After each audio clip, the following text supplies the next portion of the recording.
Assalamualaikum warahmatullahi taala wabarakatuh.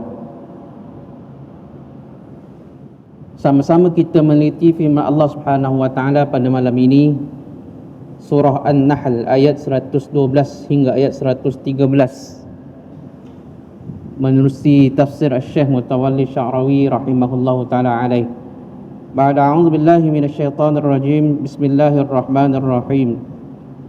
وضرب الله مثلا قرية كانت آمنة مطمئنة يأتيها رزقها رغدا من كل مكان فكفرت بأنعم الله فأذاقها الله لباس الجوع والخوف بما كانوا يصنعون. Dan berhubung dengan hal kaum yang kufur ingkar, Allah memberikan satu contoh. Sebuah negeri yang aman, damai, tentram, ya'tiha rizquha, yang didatangi rezekinya, ragadan min kulli makan, mewah dari tiap-tiap tempat. Fakafarat bi an'umillah, kemudian penduduknya kufur terhadap nikmat-nikmat Allah itu. Fa'adzaqaha Allahu libasal ju'i wal khauf, maka Allah merasakan kepada mereka kelaparan dan ketakutan yang meliputi keseluruhannya. Bima kanu yasna'un, disebabkan dengan apa yang mereka telah lakukan. Ayat seterusnya, وَلَقَدْ جَاءَهُمْ رَسُولٌ مِّنْهُمْ فَكَذَّبُوهُ فَأَخَذَهُمُ الْعَذَابُ وَهُمْ ظَالِمُونَ. Dan demi sesungguhnya mereka pula telah didatangi seorang rasul daripada kalangan mereka sendiri. فَكَذَّبُوهُ, lalu mereka mendustakannya, maka mereka pun ditimpa dengan azab. Wahum zalimun, sedang mereka berada dalam keadaan zalim. Muslimin muslimat yang dirahmati Allah Subhanahu wa taala, ayat ni ceritakan tentang contoh yang Allah Subhanahu wa taala berikan kepada satu penduduk di sebuah tempat, di sebuah kampung yang Allah berikan nikmat yang melimpah ruah, nikmat yang pelbagai. Tetapi berakhirnya mereka kufur kepada nikmat Allah Subhanahu wa taala, maka Allah timpakan kepada mereka azab yang menyeluruh dengan sebab apa yang telah pun mereka lakukan. Tuan-tuan dan rahmati Allah, Allah berfirman, wa daraballahu mathala. Perkataan daraba di situ asalnya maksudnya pukul, tuan-tuan. Pukul. Dan dalam Al-Quran banyak tempat Allah gunakan perkataan daraba ini, tetapi membawa maksud yang pelbagai. Ada yang memang membawa maksud betul-betul pukul, tetapi ada yang membawa maksud yang lain. Seperti mana dalam ayat ini, dia bukan hanya sekadar membawa maksud pukul, tetapi ada maksud yang lain. Kenapa, tuan-tuan dan rahmati Allah, Allah gunakan perkataan daraba ini dengan tujuan maksudnya nak menunjukkan suatu perumpamaan, nak memberikan suatu contoh. Sebab dulu, tuan-tuan dan rahmati Allah, pada zaman Rasulullah sallallahu alaihi wasallam, gitu juga orang dululah, waktu nak membeli belah mereka menggunakan duit. Orang Arab guna duit shilling, dinar, dirham, diperbuat daripada emas tulen, ya, dinar, diperbuat pula dirham daripada perak. Jadi tuan-tuan dan rahmati Allah, macam mana nak tahu ni, ini kepingan emas ni memang betul-betul 1 dinar ke setengah dinar, betul-betul tulen emas keseluruhannya, ya, dikatakan bahawa dinar ni ketulinannya 999, ataupun kalau nak guna karat berapa, 24 karat. Mana tak bercampur dengan jenis logam yang lain, tuan-tuan dan rahmati Allah. Memang pure emas, tak campur.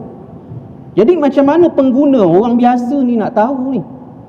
Maka perlukan kepada panduan, makluman yang diletakkan kepada kepingan emas berkenaan. Maka apa yang nak dibuat, apa yang perlu dilakukan? Kena pukul, ketuk emas tu, dipanggil chop. Letak tanda satu tu nak bagi tahu bahawa ini kepingan ini nilainya 1 dinar. Ni kepingan ni namanya nilainya 1 dirham. Berdasarkan kepada angka tu, tuan-tuan yang dirahmati Allah.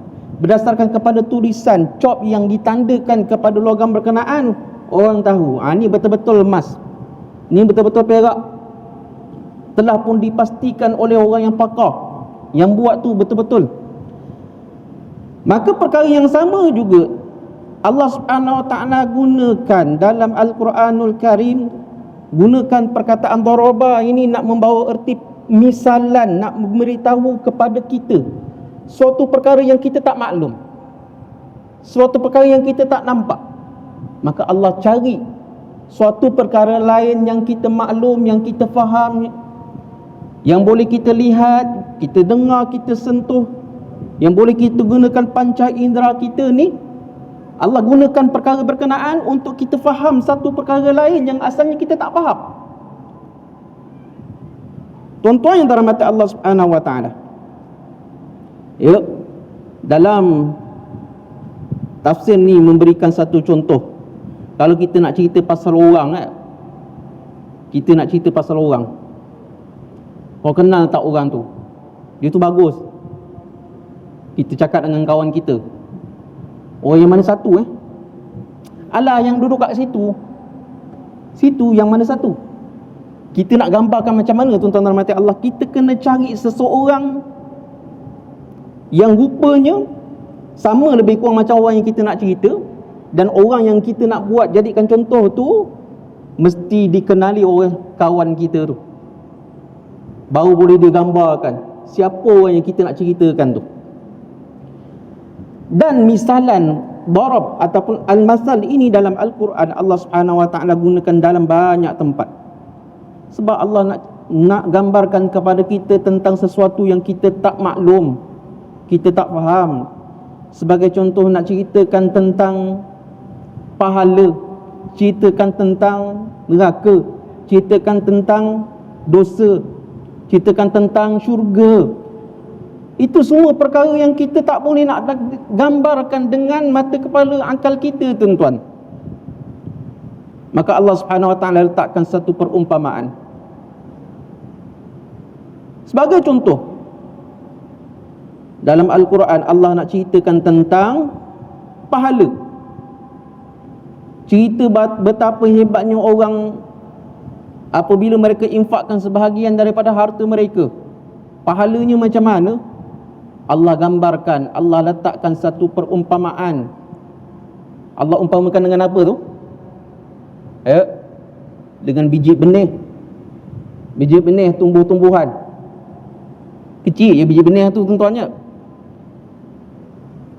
Allah Subhanahu Wa Ta'ala umpamakan banyaknya gandaan pahala orang yang berinfak itu dengan biji benih. Dalam surah Al-Baqarah, Allah berfirman, mathalul ladzina yunfiquna amwalahum fi sabilillah kamathali habbatin anbatat sab'a sanabila fi kulli sumbulatin mi'atu habbah. Perumpamaan, masal, sama dengan darabul amsal. Perumpamaan bagi orang yang menginfakkan hartanya di jalan Allah Subhanahu Wa Ta'ala, kamathali habbah, sama seperti habbah.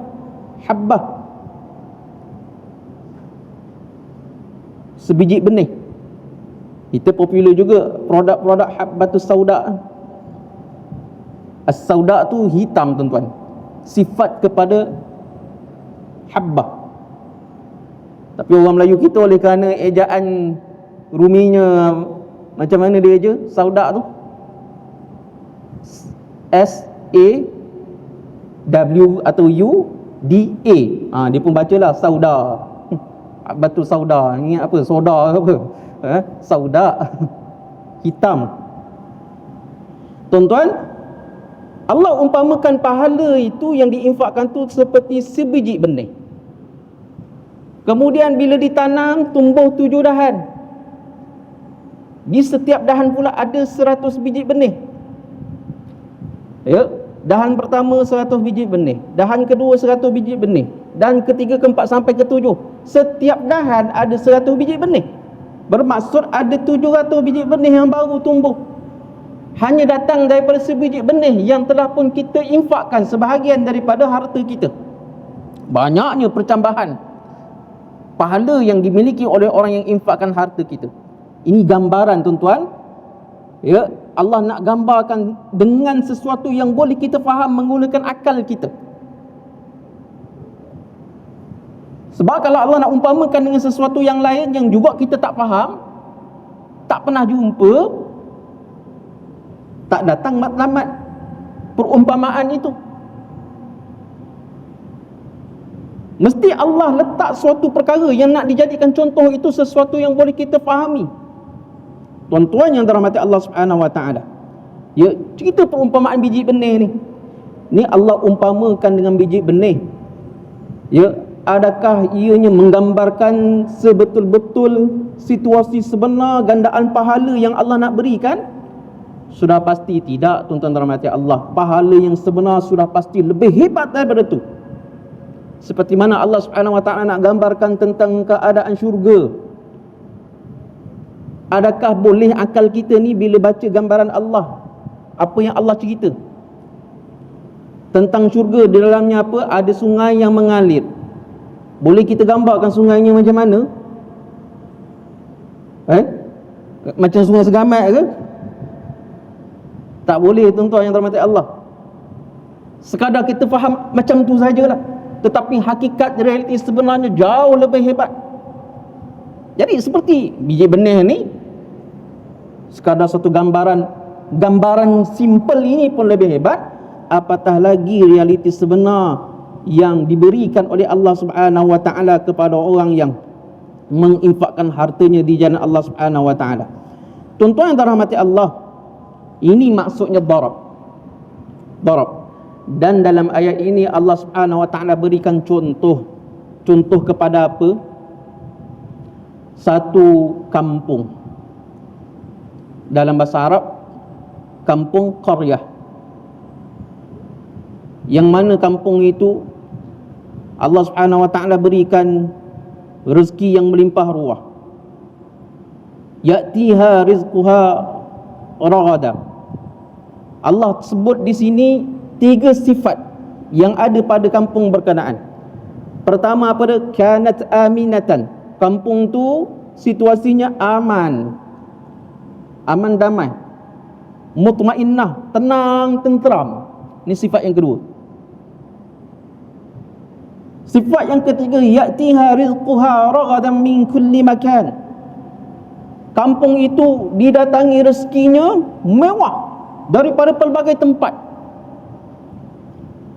Macam-macam tempat datang bawa rezeki ke kampung berkenaan. 3 sifat ini, tuan-tuan dirahmati Allah Subhanahu wa taala, merupakan keperluan hidup kita. Kita ni hidup nak tenang. Tak kaya pun tak apa, tuan-tuan dirahmati Allah. Biar tenang, aman, dan rezeki ada. Sentiasa mencukupi dalam kehidupan kita. Nak makan, ada makanan. Nak minum, ada minuman. Nak pakai, ada pakaian. Cukup. Ini 3 ciri-ciri penting yang Allah Subhanahu wa taala dah berikan kepada kampung ni. Betul, aman penting, tenteram penting. Kalau orang tu kaya tapi duduk kat tempat berperang, jadi ke? Seronok ke hidup macam tu? Apa guna harta yang banyak? Tapi penuh hidup dalam keadaan merisaukan, membimbangkan. Dengar bunyi lain macam. Tuan-tuan, mungkin ayah-ayah, atuk-atuk pernah rasa ya, zaman perang dulu. Yang adik-adik mungkin tak pernah jumpa keadaan ni. Jumpa meletup-letup ni apa? Kat dalam cerita je. Tapi jumpa betul-betul situasi sebenar, mungkin tak pernah. Saya pernah lah rasa sikit-sikit je bau-bau tu. Tak perang betul pun tuan-tuan. Waktu pergi Mesir ni, tunggu waktu nak balik je ni, ketika tu berlaku apa dia? Perhimpunan orang buat rusuhan. Bakar bangunan, bakar kereta. Esok pagi keluar, terbakar sana sini. Bank bakar, balai polis bakar. Rasa je. Malam orang berhimpun, dengar pula tembak-tembak, kita disuruh stay dalam rumah. Duduk macam tu je tuan-tuan dan macam Allah. Sikit-sikit tu adalah rasa takut tu. Belum lagi bom datang. Tenang ke hidup macam tu, seronok ke? Tak seronok tuan-tuan. Kaya macam mana pun, tapi kalau itu yang dihadapi, rasa tak tenang. Tuan-tuan yang dirahmati Allah Subhanahu wa taala. Jadi kampung ni Allah berikan cukup sifat-sifat yang dinyatakan itu. 3 sifat tadi: aman, mutmainnah, tenang, dan rezeki datang melimpah ruah daripada pelbagai pelosok. Tetapi malangnya kampung yang dijadikan contoh ini, mereka kufur kepada nikmat Allah Subhanahu wa taala. Perkataan kampung itu pun tuan-tuan dirahmati Allah, kita nak sebut ni kampung ini yang dijadikan contoh ni, adakah kampung yang sebenar ataupun tidak, ataupun hanya sekadar contoh yang Allah Subhanahu wa taala nak gambarkan kepada kita. Contoh sebenar ada, memang betul-betul ada sebuah kampung yang pernah Allah berikan rezeki yang berlimpah ruah, akhir sekali kufur, ataupun sekadar hanya satu gambaran nak dijadikan contoh. Macam kadang-kadang kita bual dengan kawan kita, kita bual, kita sebut nama orang, ni nama contoh je, bukan nama sebenar. Kita cakap gitu. Maka tuan-tuan dirahmati Allah Subhanahu wa taala, ada ulama yang kata apa ni, kampung ni kampung yang sebenar.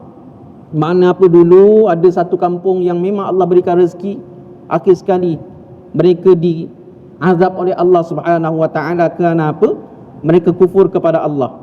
Jadi kalau sebenar, kampung mana tu? Kampung mana? Maka ada ulama yang mengatakan apa dia tuan-tuan dirahmati Allah?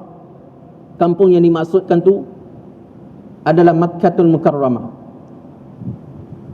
Kerana bila dilihat balik, memang betul Makkah ni adalah satu tempat yang aman, damai. Rezeki datang daripada atas, bawah, kanan, kiri. Tempat orang datang situ berpusu-pusu, memberi tumpuan untuk berniaga. Lebih-lebih time musim haji. Kalau luar musim haji pula umrah, orang datang buat umrah. Apatah lagi zaman Rasulullah sallallahu alaihi wasallam, Makkah ini bukan satu tempat yang dipandang oleh kuasa besar. Makkah duduk tengah, belah kanannya kuasa besar Parsi, belah kirinya kuasa besar Rom. Dua ni perang ni. Makkah duduk tengah, tapi tak dipandang oleh dua kuasa besar. Sebab apa? Ni satu kawasan yang kecil. Tak beri kesan lah pengaruh dia tu kepada kami ni. Biarlah dia nak membangun ke, nak macam mana pun biarlah dia. Tak beri kesan pun kepada Rom ke, kepada Parsi ke. Jadi Mekah hidup dalam keadaan aman, tenteram, damai. Orang datang situ berniaga, dapat keuntungan yang besar. Tuan-tuan dan rahmati Allah. Tapi ada jugalah ulama yang kata apa dia, kalaulah ayat ini nak memberikan pengajaran kepada penduduk Mekah, mestilah yang dimaksudkan itu adalah kampung yang lain selain daripada Mekah. Ini pendapatnya tuan-tuan dan rahmati Allah. Dan kita sebutkan juga tuan-tuan yang dirahmati Allah, perkataan qaryah. Allah gunakan dalam Al-Quran perkataan qaryah ini dalam beberapa bentuk.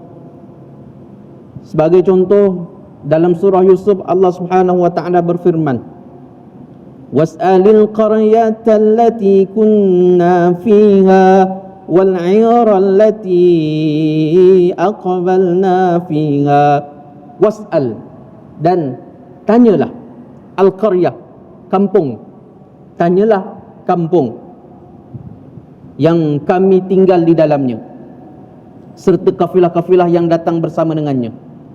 Allah kata tanya kampung. Kampung kat sini apa maksudnya tuan-tuan? Kampung ni boleh ditanya ke? Kampung kat sini ni merujuk kepada tempat ke ataupun penghuni yang tinggal dalam kampung? Antara dua. Ni gaya bahasa Al-Quran, satu gaya bahasa yang sangat unik, sangat mendalam tuan-tuan dan rahmati Allah. Tanya kampung. Kampung di sini bermaksud tempat ke? Kampung Jawa, tanya kampung Jawa, ataupun penghuni dalam yang tinggal dalam kampung Jawa. Yang mana satu tuan-tuan dan rahmati Allah? Jadi bila kata tanya, mestilah sesuatu yang boleh menjawab ke? Kalau tanya kampung tu sendiri, kampung boleh jawab ke? Kampung tak boleh jawab. Jadi antara dua pilihan tadi, ulama kata apa dia? Mestilah yang dimaksudkan sini bukan tempatnya, bukan kampung tu. Mestilah yang dimaksudkan di situ adalah penghuni kampung. Sebab penghuni kampung yang boleh menjawab. Tetapi tuan-tuan dan rahmat Allah Subhanahu Wa Taala, bila masa berlalu, daripada zaman Rasulullah SAW sampailah ke zaman sekarang, diperhatikan balik ayat Allah Subhanahu Wa Taala ni, tanyalah penghuni kampung, qaryah. Kita pun gunalah perkataan tu kan. Ni ahli qaryah mana ni? Ni qaryah sana, qaryah sini. Kita guna perkataan tu. Cuma ejaan kadang-kadang salah tuan-tuan. Kita gunakan ejaan Rumi. Qaryah, apa ejaan dia? Q K Q A R, lepas tu I A H. Akhir sekali orang zaman sekarang, kita sebut qaryah. Orang zaman sekarang bila dia baca balik jadi qaryah. Qaryah dah maksud lain tuan-tuan ya. Maksud qaryah apa dia? Pembaca. Dijemput. Qari, membaca Al-Quran, menyampaikan bacaan Al-Quran daripada surahnya. Qari untuk lelaki, perempuan tambahlah ta, tambah qaryah. Muslim lelaki, perempuan muslimah. Qari lelaki, perempuan qaryah. Asal sebut qaryah, asal nak sebut qaryah, tiba-tiba oleh kerana ejaan Ruminya gitu jadi qaryah. Ni qaryah mana ni? Qaryah mana? Yang dimaksudkan tu lain. Cerita balik tuan-tuan. Qaryah. Bila masa berlalu, ditelitikan balik ayat ini, boleh tak tuan-tuan, yang dimaksudkan di situ bukan penghuninya, sebaliknya kampungnya, menggambarkan seolah-olah kampung itu boleh memberikan jawapan kepada pertanyaan kita. Bila teliti balik dengan teknologi yang ada, perkembangan zaman sekarang ni, rupanya tak semestinya kena tanya kepada orang yang hidup, tetapi boleh kita tanya kepada kampung tu sendiri dengan teknologi yang ada. Apa? Kampung tu sediakan teknologinya, dipasanglah kamera kat simpang. Setiap simpang ada kamera. Bila berlaku je aksiden, tak tanya orang dah. Tanya orang pun tahu cerita tak tahu. Saya tidur malam tadi, tak tahu cerita pun. Habis nak tanya siapa? Semua orang tidur ni. Orang sendiri tak tahu cerita ni. Nak tanya siapa? Maka tanyalah kat kamera, teknologi yang ada. Berdasarkan teknologi boleh tahu jam berapa ada orang masuk, jam berapa nanti orang tu keluar. Lepas dia keluar, dia lalu kat simpang ni, dia masuk pula simpang ni, lepas tu masuk simpang ni pula. Seolah-olah seperti Al-Quran membaca perkembangan zaman. Sebab tu kita sebut Al-Quran ini, jangan kata bahasanya turun kat padang pasir sana. Walhal bila dikaji balik secara mendalam, ia suatu kitab yang boleh sesuai dengan peredaran zaman.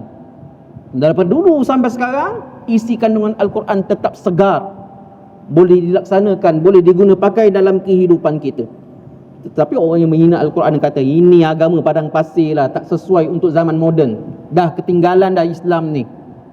Benda bawa Islam macam ni, ini zaman bila? Zaman sekarang dah lain, tak sesuai dah. Kalau nak guna juga kena ubah sikit bagi sesuai dengan keadaan zaman sekarang. Dah terpaksa ubah sesuai pula, tuan-tuan dan rahmati Allah, cara pendekatan Islam. Dikatakan apa? Tak moden, ketinggalan zaman. Tuan-tuan yang dirahmati Allah Subhanahu wa taala, cerita tentang Qaryah. Jadi Qaryah yang dimaksudkan sini, yang dijadikan contoh ni, sama ada Qaryah itu Mekah ataupun tidak.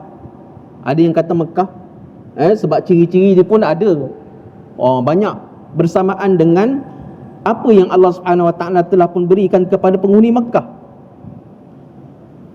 Apabila mereka kufur kepada Allah Subhanahu wa taala, tuan-tuan yang dirahmati Allah, fakafarat bi an'umillah, mereka kufur dengan nikmat Allah Subhanahu wa taala. Perkataan an'um, perkataan fakafarat, mereka kufur bi dengan an'umi. An'umi itu membawa maksud nikmat. Itu kata plural, kata jamak kepada perkataan nikmah, tetapi membawa maksud jamak kelah. Ya, kalau satu kita panggil mufrad dalam bahasa Arab, bahasa Inggeris panggil apa kan? Singular. Singular. Kalau dua dalam bahasa Arab panggil apa? Musanna. Dalam bahasa Inggeris tak ada. Kalau banyak dalam bahasa Arab panggil jamak, dalam bahasa Inggeris ada plural. Dua tak ada dalam bahasa Inggeris. Dalam bahasa Melayu tak dibincang juga benda ni. Dalam bahasa Arab ada dua dibincangkan, musanna dipanggil. Jadi jamak dia jumlah angka je 3 ke atas, 3 dan ke atas. 3 je dikira banyak. Cuma tuan-tuan rahmati Allah, perkataan an'um ini dia kata jamak. Maknanya apa? Jumlahnya 3 dan ke atas, dikira banyak lah. Pun begitu, ada jumlah 3 ke atas ni, dia jamak banyak, tapi tak banyak. Setakat 3 apa je orang pandang? Setakat 3 RM3, RM4 tu orang tak pandang, tuan-tuan. Tetapi kita akan gunakan perkataan jamak. Apa yang digambarkan oleh Allah Subhanahu wa taala ini, nikmat-nikmat yang diperolehi oleh penghuni Qaryah ini sebenarnya, ia walaupun nampak banyak, tetapi ia hanyalah satu nikmat yang sikit saja. Nak banding dengan penghuni-penghuni kampung yang lain, ada pernah yang Allah berikan nikmat yang lebih besar daripada mereka. Nikmat yang Allah boleh berikan bahkan lebih hebat daripada tu. Tapi mereka ni baru berikan nikmat yang sikit macam tu pun mereka dah mampu, berani untuk kufur ingkar kepada perintah Allah Subhanahu wa taala. Mereka kufur kepada nikmat yang sikit ini pun Allah Subhanahu wa taala kata pada fa'adzaqahallah, Allah rasakan kepada mereka bentuk-bentuk azab yang kita akan sebutkan ni. Allah rasakan, Allah timpakan azabnya. Maka apatah lagi bagi orang yang Allah berikan nikmat yang lebih besar, lebih banyak. Apabila mereka kufur kepada perintah Allah Subhanahu wa taala, mereka lebih-lebih lagi lah bakal ditimpakan dengan azab oleh Allah Subhanahu wa taala. Tuan-tuan yang dirahmati Allah, apa yang Allah turunkan kepada mereka? Allah Subhanahu wa taala berfirman, fa adzaqahallahu libasal ju'i wal khauf. Allah rasakan kepada mereka libasal ju'. Libas bahasa Arab ya tuan-tuan. Bahasa Melayu pun ada libas juga, melibas. Libas kat sini maksudnya apa? Pakaian. Libas al-ju'. Ju' lapar. Wal khauf, al khauf takut. Jadi Allah merasakan kepada mereka pakaian lapar dan juga ketakutan. Ya, ayat ni begitu mendalam tuan-tuan dan puan-puan Allah kalau kita terjemah sepatah-sepatah gini. Pakaian, kelaparan dan juga ketakutan. Apa kaitan pakaian dengan lapar dan juga takut? Ya. Macam mana? Maka tuan-tuan dan rahmati Allah Subhanahu wa taala, para ahli tafsir memberikan suatu gambaran kepada kita, cerita tentang lapar. Allah rasakan kepada mereka pakaian kelaparan. Pakaian di sini menggambarkan bahawa ia sesuatu yang diberikan secara keseluruhan, meliputi seluruh anggota badan seseorang. Kita pakai pakaiannya daripada kepala, baju, daripada sini sampai ke lengan, seluar sampai ke bawah.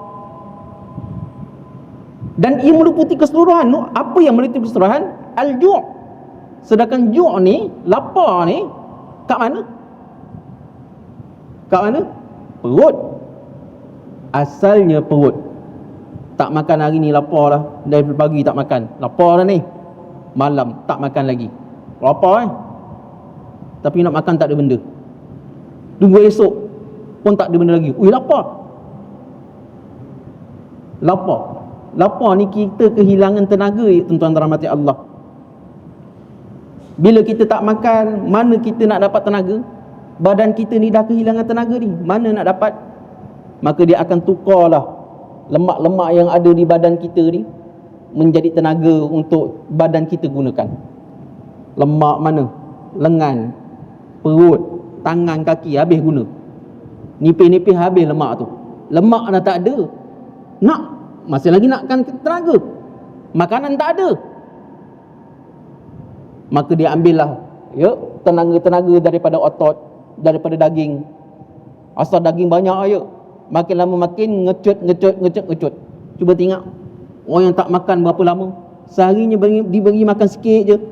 Cuba tengok saudara-saudara kita yang diseksa oleh tentera-tentera musuh Allah, Israel, dipenjarakan, diberi makan hanya sekadar untuk bertahan hidup saja. Mana apa hidup dalam keadaan kelaparan, keseksaan. Tak nak bagi mati, bagi makan sikit je supaya biar dia hidup, tapi hidup dalam keadaan terseksa. Akhir sekali bila dilepaskan, seperti dilihat seperti mayat hidup yang berjalan. Kenapa? Jalan seperti tulang, tak ada daging, tak ada apa. Wahal sebelum itu bila lihat gambar asalnya, Masya Allah, orangnya gebu, elok, montel, handsome. Tuan-tuan rahmati Allah. Sebab apa? Kelaparan.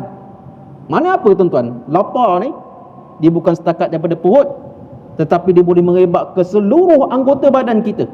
Inilah yang Allah Subhanahu Wa Taala rasakan kepada penduduk kampung yang Allah jadikan contoh. Begitu juga dengan takut. Takut datang daripada mana ni? Hati kita tapi dia tak tersimpan setakat dalam hati. Dia boleh terpapar, terpancar di wajah kita. Nampak ketakutan, boleh menggigil, dan akhir sekali memberi kesan ke seluruh anggota badan kita juga. Orang yang hidup dalam keadaan takut, bila hidup dalam keadaan takut, boleh makan, nak makan pun bayar. Macam-macam benda tak boleh buat tuan-tuan. Mana apa dia, kesan dia tu akan berpanjangan, sikit demi sedikit. Yang ni yang Allah Subhanahu Wa Taala berikan kepada penghuni kampung berkenaan. Tuan-tuan yang dirahmati Allah, kesan itu meliputi keseluruhannya. Sebab tu tengok dalam terjemahan, dia tak terjemah sepatah-sepatah pakaian, kelaparan dan ketakutan, tapi dia terjemah apa je? Allah timpakan suatu azab secara menyeluruh, keseluruhan. Bukan sebahagian, sikit-sikit, tak. Soalan yang terakhir, tuan-tuan rahmati Allah Subhanahu Wa Taala. Ada ulama kata bahawa penghuni kampung yang dimaksudkan itu adalah Makkah. Maka kalau betul ia Makkah, bermaksud Makkah suatu ketika dulu pernah ditimpakan dengan azab seperti mana yang dinyatakan, kelaparan. Mana apa? Tak ada makanan. tak ada makanan, tak ada minuman.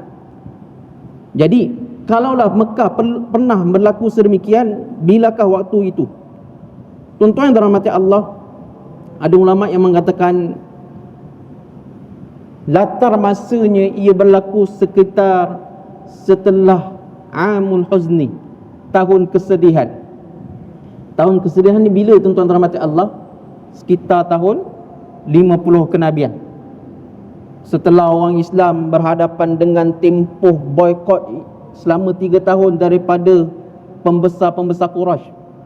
Boikot yang berpanjangan ni umat Islam rasa ni, bila habis boikot, tahun seterusnya Rasulullah kehilangan 2 orang yang disayangi oleh baginda Rasulullah, bapa saudara Rasulullah, Abu Talib, begitu juga isteri kesayangan baginda Nabi, Sayyidatina Khadijah radhiyallahu taala anha. Itu menjadi tahun kesedihan bagi Rasulullah sallallahu alaihi wasallam. Maka tuan-tuan dirahmati Allah, Rasulullah dah cuba pelbagai cara nak supaya umatnya, orang Mekah ini beriman kepada Allah Subhanahu wa taala, tetapi berakhir dengan mereka menolak dakwah Rasulullah. Ketika itu tuan-tuan dirahmati Allah, Rasulullah berdoa kepada Allah Subhanahu wa taala, Allahumma shdud wata'atak ala mudar. Ya Allah, kau beratkanlah hukuman kau ke atas kabilah Mudar. Beratkan hukuman. Waj'alha alaihim sinina kisini Yusuf. Jadikan mereka ini ditimpa dengan tahun-tahun kemarau seperti tahun-tahun yang pernah menimpa, yang pernah berlaku pada zaman Nabi Yusuf alaihi salatu wassalam. Zaman Nabi Yusuf pun pernah kena kemarau. Rasulullah doakan. Ya, ada kata Rasulullah doakan supaya orang Mekah ni ditimpa dengan situasi yang sama, kena kemarau yang berpanjangan. Dan Allah Subhanahu wa taala timpakan kepada mereka sampaikan tak ada makanan, tuan-tuan dirahmati Allah, yang boleh dimakan. Bila kemarau, tumbuh-tumbuhan habis, mati. Haiwan mati. Haiwan pun tak ada makanan. Akhir sekali mereka kehilangan makanan, sampai terpaksa bangkai haiwan pun sanggup untuk mereka makan. Dah tak ada pilihan lain dah. Terpaksa jumpa, minta dengan Rasulullah SAW, wahai Muhammad, kau minta balik kepada Tuhan kau untuk tarik balik. Sialah kat budak-budak, tak ada makanan, tak ada minuman. Terpaksa minta balik, runding balik dengan Rasulullah SAW. Dan mereka ditimpa kesusahan demi kesusahan. Perang tahun kedua hijrah, perang Badar, mereka kekalahan, tuan-tuan dirahmati Allah. Ya, mereka kehilangan pemimpin-pemimpin besar mereka. Ini antara perkara yang menimpa mereka. Ini kalau betul lah, sebahagian daripada pendapat ulama mengatakan sedemikian. Kesan daripada apa dia? Mereka kufur kepada nikmat-nikmat yang Allah Subhanahu wa taala berikan kepada mereka. Mereka tak nak terima dakwah Rasulullah. Mereka menzalimi diri mereka sendiri dengan apa? Dengan mengingkari perintah Allah Subhanahu wa taala. Jadi tuan-tuan dirahmati Allah, mudah-mudahan kita dipelihara oleh Allah Subhanahu wa taala. Allah menjaga kita sehinggalah kita mampu untuk menjaga agama Allah di atas dunia ini. Wallahu taala alam, mudah-mudahan bermanfaat. Mohon maaf di atas segala kekurangan. Wassalamualaikum warahmatullahi taala wabarakatuh.